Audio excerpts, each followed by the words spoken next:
3월 18일 KMA 뉴스 브리핑입니다. 의사 77%가 현 정부의 보건의료 정책에 대해서 잘못하고 있다는 부정적인 평가를 내렸습니다. 의협신문은 최근 대회원 설문조사를 실시했는데요.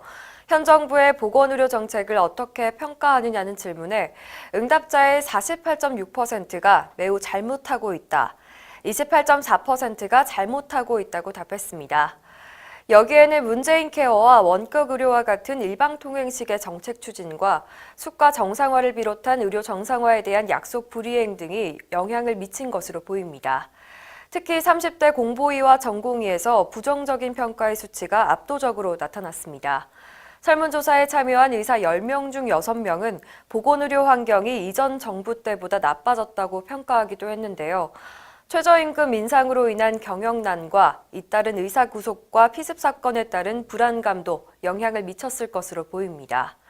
의협신문은 오는 25일 후속 특집으로 포털 사이트 선호도와 새로운 기획에 대한 평가 등에 관한 설문조사 결과를 공개할 예정입니다.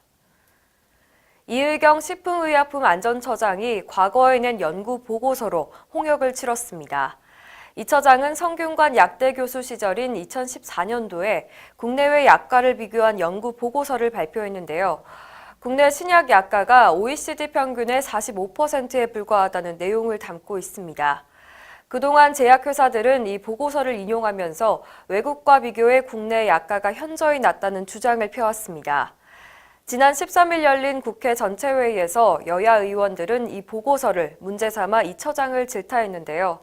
기동민 의원은 외국과 국내의 약가 수준은 비교는 실제 가격 확인이 불가해서 비교 자체가 무의미하다고 지적했고, 정의당 윤소아 의원과 민주평화당 김광수 의원도 제약회사 측에 유리한 연구 결과를 낸 사람이 식약처장 자격이 있느냐며 따져 물었습니다.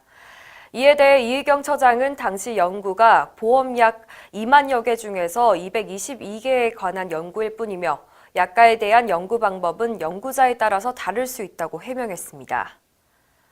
사회생활을 막 시작한 의대 졸업생이 한방병원의 보험 사기 행각에 말려들어 큰 어려움을 겪고 있다는 소식입니다. 의협신문에 따르면 의대를 갓 졸업한 A 의사는 광주 소재 한방병원의 협진 의사로 근무했는데요.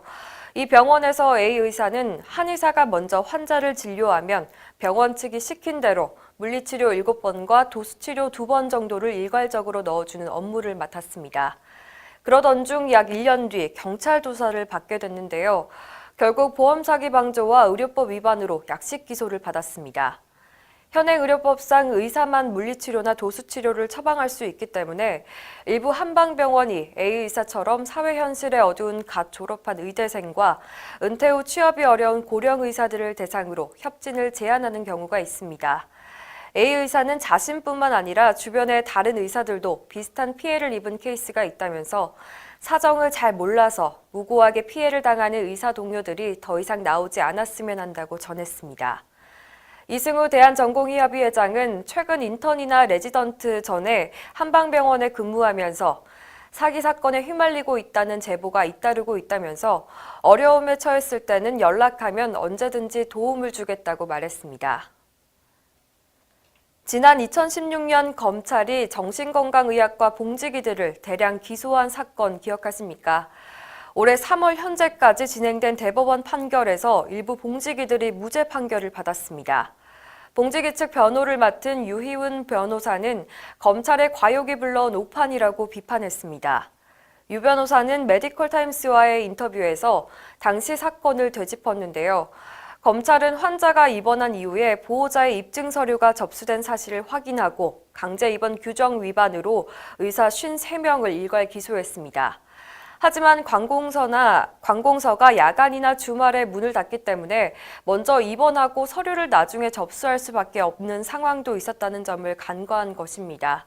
유 변호사는 특히 봉지기들은 입원 행정과 무관한데도 검찰이 무리하게 기소했다고 지적했습니다. 또 사건의 재발을 막기 위해서 의사 책임이 병원의 행정적인 분야에 미치지 않도록 명확하게 해야 한다고 강조했습니다. 2019년 3월 현재 이번 사건으로 기소된 정신건강의학과 봉지기 29명 중 7명이 대법원에서 무죄를 확정했고 나머지 22명은 대법원 선고를 앞둔 상태입니다.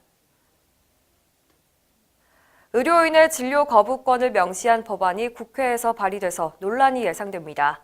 자유한국당 김명현 의원은 지난 11일 의료인이 진료를 거부할 수 있는 예외 사유 8가지를 담은 의료법 개정안을 발의했습니다. 개정안에는 의료인이 질환으로 진료를 할 수 없는 경우, 의료기관의 인력과 시설 장비가 부족한 경우, 예약 진료 일정으로 새 환자를 진료할 수 없는 경우 등 8가지의 사유를 포함했습니다. 한국환자단체연합회는 이처럼 진료 거부 사유를 법률로 규정하게 된다면 진료 거부를 인정해주는 셈이라고 비판했는데요. 의료인들이 환자를 골라서 진료하게 될 것이라고 우려했습니다. 의료계는 입장이 다릅니다. 대한의사협회는 해당 법안의 발의를 환영하는 입장을 드러냈는데요. 박종혁 의협 대변인은 개정안의 진료 거부는 환자를 선택하겠다는 것이 아니라 의료인을 보호하자는 것이라면서 국민들에게 더 나은 의료 서비스를 제공하기 위해서 최선의 진료 환경을 조성하는 것이라고 밝혔습니다. 이상으로 뉴스 브리핑을 마칩니다. 자세한 사항은 의협신문을 참고하시길 바랍니다.